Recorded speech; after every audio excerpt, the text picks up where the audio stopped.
All I know are sad songs, sad songs.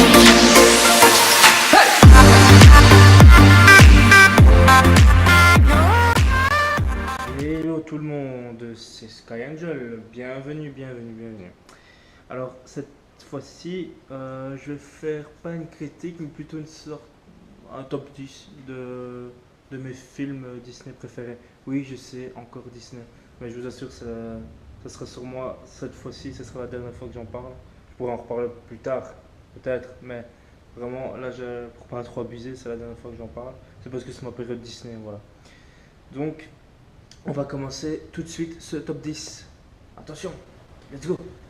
Et voilà, donc commençons ce top 10. Alors, comment dire, les positions que j'ai mis, c'est pas du meilleur du plus nul au meilleur, c'est pas ça.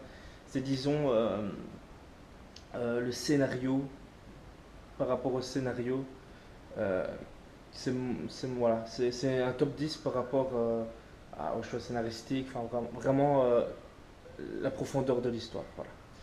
Selon moi, bien sûr. Ça reste selon moi, c'est mon top 10, c'est pas un top 10. Voilà, c'est mon top 10. Alors, en dixième position, on va mettre Le Bossu de Notre-Dame. Alors, donc pourquoi Euh, L'histoire, c'est une belle histoire. De toute façon, je vous le dis directement, dans le top 10, ce sont que des vieux Disney ou des un petit peu moins vieux. Mais ce ne sera pas les récents, parce que les récents, c'est pas que j'aime pas, mais voilà. Donc voilà, vous êtes prévenus. Donc numéro 10, Le Bossu Notre-Dame. Alors pourquoi L'histoire est peu profonde. Je m'explique. En fait, pour moi, ça reste cliché. Euh, le moche. C'est toujours, en fait, c'est même pas l'histoire, en fait. C'est la morale de l'histoire. C'est-à-dire que le moche, c'est-à-dire Quasimodo, n'aura jamais d'amour. C'est ça en fait que j'aime pas dans l'histoire. Ce sera toujours le beau gosse, le prince. Enfin, c'est pas un prince, c'est un chevalier, mais ce sera toujours le beau gosse qui aura la femme. Ce sera jamais le moche. Et ça, c'est une morale qui n'est pas plausible. C'est triste, une morale ainsi. Le film est beau, c'est un beau film, hein. Mais voilà, c'est pour ça que je le mets en top 10. En dixième, pourquoi je l'ai en top 10, je sais pas. C'est pour ça que je le mets en dixième position, parce que voilà, la morale ne me plaît pas vraiment. Mais le film me plaît en lui-même. Voilà. Numéro 9. Alors, numéro 9, je vais mettre The Beauty and the Beast. La Belle et la Bête. Oui, pas parce que je suis un garçon que je peux pas aimer les films de princesse, hein. Non, mais je déconne. C'est pas pour ça. Donc là, en fait, vous allez dire, mais justement, là, c'est complètement l'inverse. C'est-à-dire que la belle, donc Belle, va tomber amoureuse de la bête, qui est hideuse. Bon, tout le monde connaît l'histoire de la Belle et la Bête, hein. Après, ils s'embrassent, voilà, tchic tchac, et puis il se transforme, il redevient un prince, beau gosse et tout, avec plein de fric. Mais c'est pas ça en fait, c'est vraiment l'inverse de Casim, enfin de Bossu Notre-Dame. C'est-à-dire que là, le moche va se faire la belle. Va se faire quoi. Bah, même s'il redevient beau, etc., tout ce que vous voulez, il faut qu'elle l'aime vraiment pour qu'il se retransforme en humain. Et là, elle tombe amoureuse de la bête. Que, par exemple, Esmeralda ne tombe pas amoureuse de Quasimodo. Tout simplement parce qu'il est moche. Et donc là, c'est l'inverse, c'est pour ça que je le mets justement en neuvième position. Parce que, voilà, la morale est justement, c'est ce que je voulais voir dans un film. C'est justement pour ça que je le mets juste avant, qui mérite sa place juste avant le Bossu Notre-Dame. Voilà. Numéro 8. Numéro 8. Non, sérieusement. Alors là, on change complètement d'horizon, puisque là, j'ai mis en huitième position Dumbo. Alors tout le monde connaît Dumbo, ce petit éléphant avec ses longues oreilles.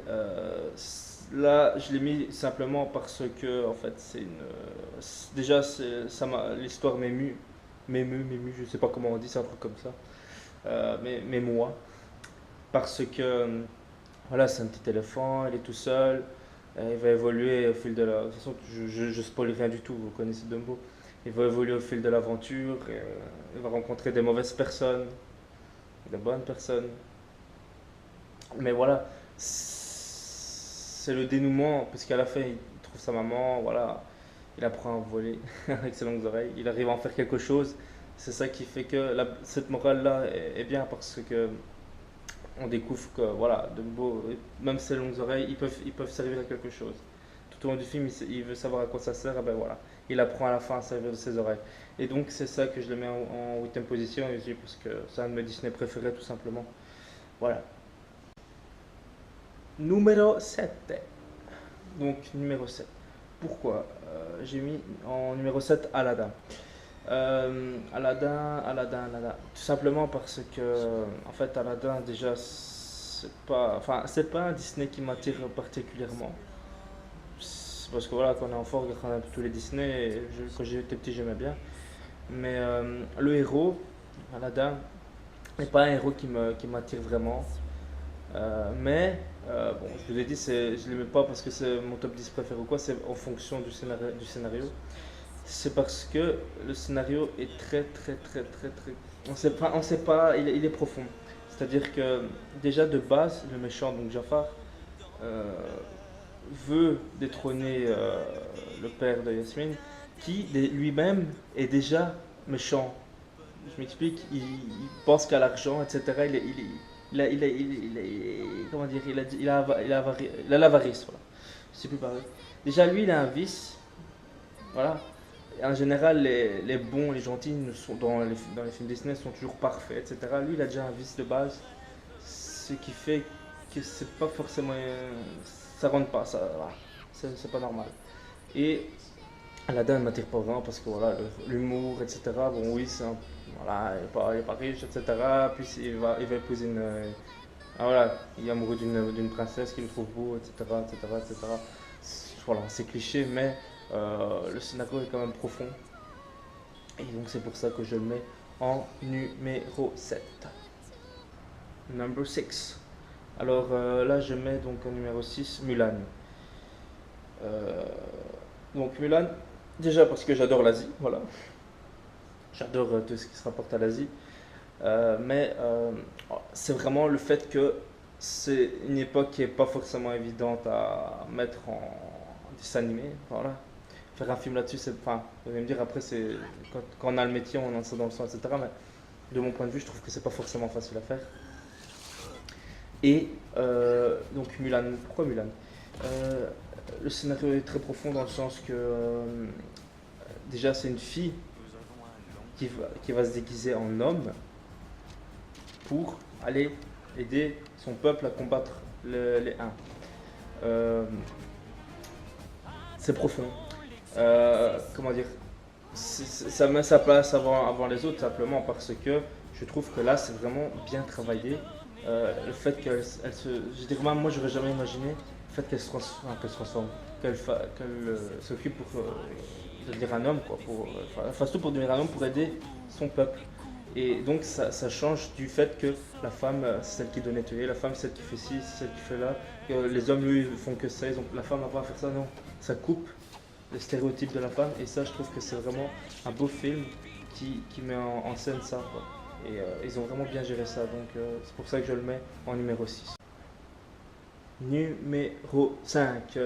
Alors, en numéro 5 donc j'ai mis Tarzan. Pourquoi Tarzan, c'est un héros qui m'a, de mon enfant jusqu'à maintenant, c'est un héros, un personnage Disney qui m'a toujours fait, je ne vais pas dire rêver, mais voilà, une source d'inspiration. Oh là là, je galère. Donc c'est une source d'inspiration parce que c'est un personnage comment dire, ça prouve que on peut bien s'entendre avec les animaux puisqu'il est élevé par des gorilles. Et donc il est abandonné par ses parents, enfin abandonné, malgré lui, par ses parents. Euh, Malheureusement, voilà, il est tout seul, etc. Puis un gorille vient le prendre et l'élève, et voilà. Mais ce film montre bien qu'un humain peut très bien s'adapter avec les animaux. Et le contraire aussi est possible, mais c'est beaucoup plus difficile. Parce que voilà, on est des cons. Voilà. on le sait tous. Nous sommes des gros enfoirés. Mais voilà, ce film est profond dans le sens que là, c'est un enfant qui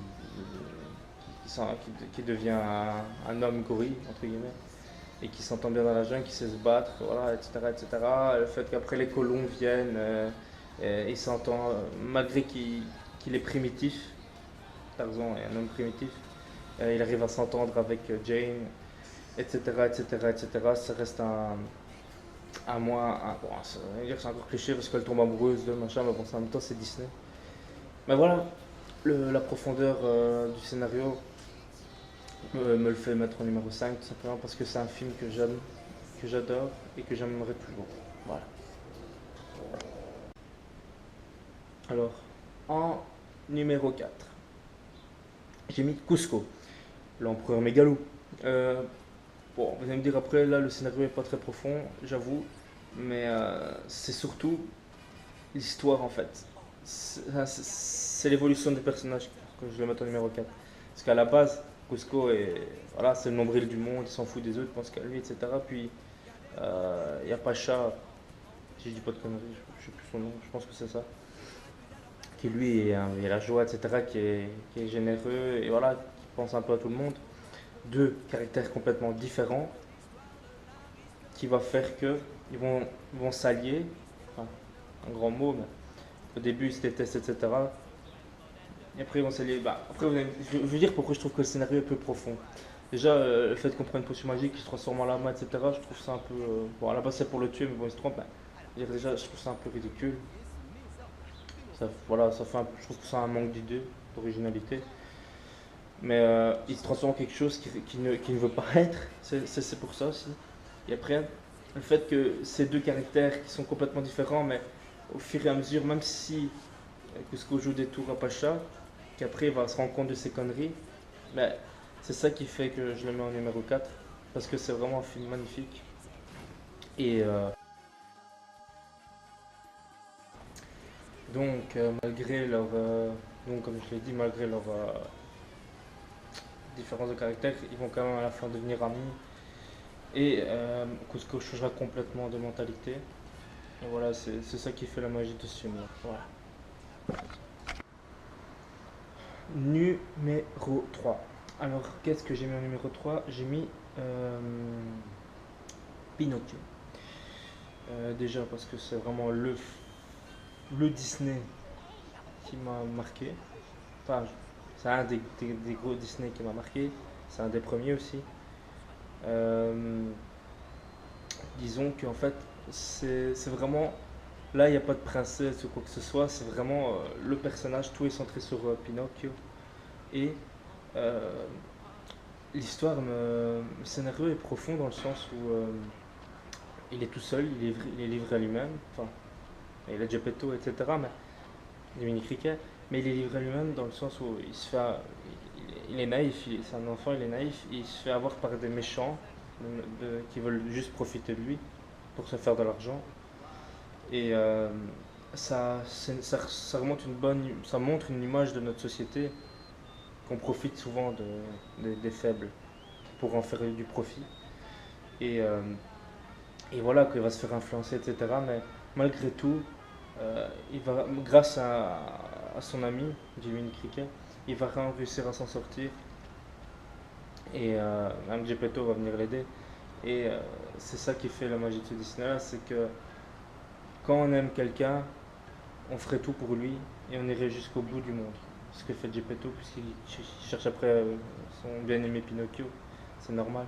Et c'est ça qui le fait mettre en numéro 3 tout simplement, parce que c'est un de mes premiers et surtout parce que c'est une belle histoire. Quoi. Voilà.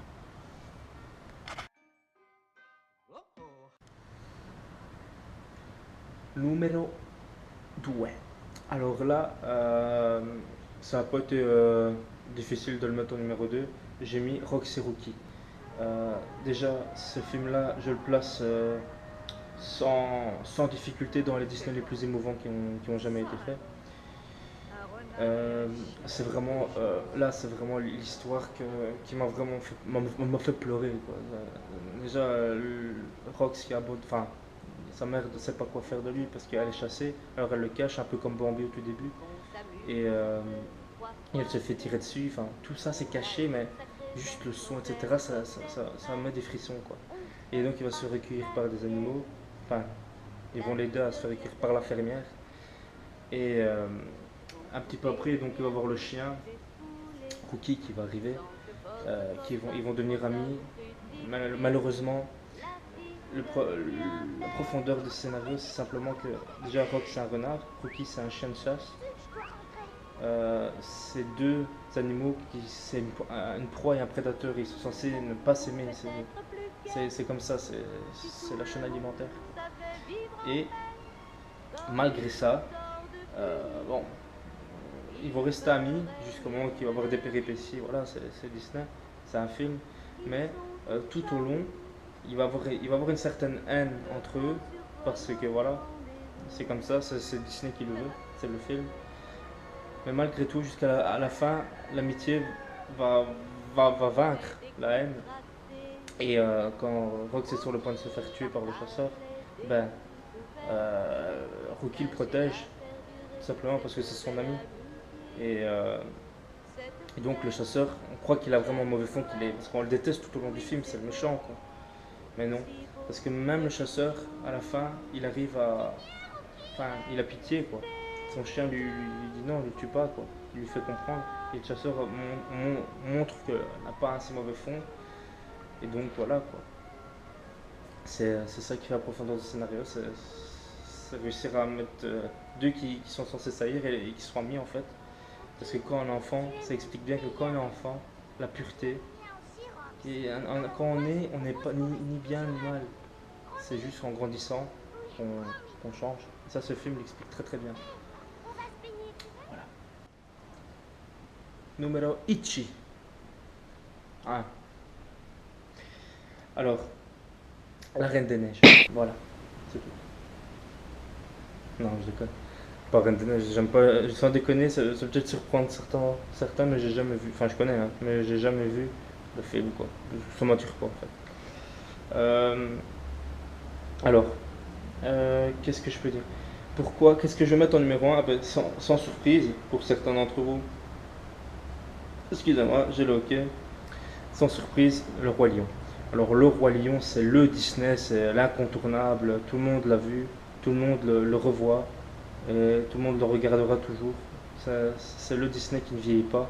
D'ailleurs, c'est le Disney le plus vendu à ce jour. Et il le restera. En tout cas, au niveau VHS, puisqu'on ne fait plus de VHS. C'est le Disney le plus vendu. Et sûrement le meilleur. Déjà le scénario, tout le monde connaissait le scénario du Roi Lion, voilà, Mufasa il meurt à cause de son frère Scar, etc. Puis Simba qui est sans défense parce que c'est un enfant, il va s'en aller, parce que son oncle lui dit de s'en aller, voilà. Il va être recueilli par des animaux, Pumba et Timon, qui il va grandir avec, etc., etc., etc. Tout le monde connaît l'histoire. Il venge son père, c'est une histoire de vengeance à la fin. Et c'est vraiment bien fait parce que j'adore dans ça. Les films aussi une vengeance que tu grandis en fait au départ tu n'as pas cette force et après en grandissant la force vient et tu arrives à contrer ce que tu ne savais pas faire quand tu étais petit et ça c'est ça que j'aime bien dans les films là, dans ce film. C'est un film magnifique d'ailleurs. C'est comment dire, les Disney ont marqué notre enfance et nous continuerons à nous marquer, même si pour le moment je trouve que les Disney qui sortent, bon, c'est pas à la hauteur des anciens. Ça c'est mon avis, mais je préfère les vieux Disney, comme beaucoup d'entre nous. Et ceux qui sortent sont bien aussi, hein, Zootopia, il est bien aussi, j'ai regardé, il est bien. Mais voilà, Disney ça reste un film, ça reste un studio qui continuera à émerveiller petits et grands. Parce que c'est Disney quoi. Mais rien ne peut remplacer Disney, c'est la magie, c'est voilà. Qui que tu sois, tu aimeras toujours au moins un Disney, c'est ça en fait. Ça arrive à nous toucher. Bon, c'est un top 10, je peux pas mettre tout, j'en ai mis plein d'autres. Il y a plein d'autres Disney que j'aime bien, mais je peux pas tout mettre. Il y a Olivier, qu'est-ce que je raconte, Oliver et compagnie. Voilà, il y en a plein. Enfin, Cendrillon, voilà. Je dirais après les films Disney, Blanche-Neige, etc. Je ne veux pas les mettre dedans parce que ouais, j'ai bien aimé quand j'étais petit, mais me dire que c'est pas. Voilà, c'est pas, disons, c'est pas cette catégorie-là que j'aime bien regarder, quoi. Donc voilà, c'est tout pour ce top. J'espère qu'il vous aura plu. À la revoyure. Mais plus personne dit à la revoyure, poulet. Enfin bref. Si ça vous a plu, abonnez-vous, aimez et partagez. Voilà. Bisous. Mouah.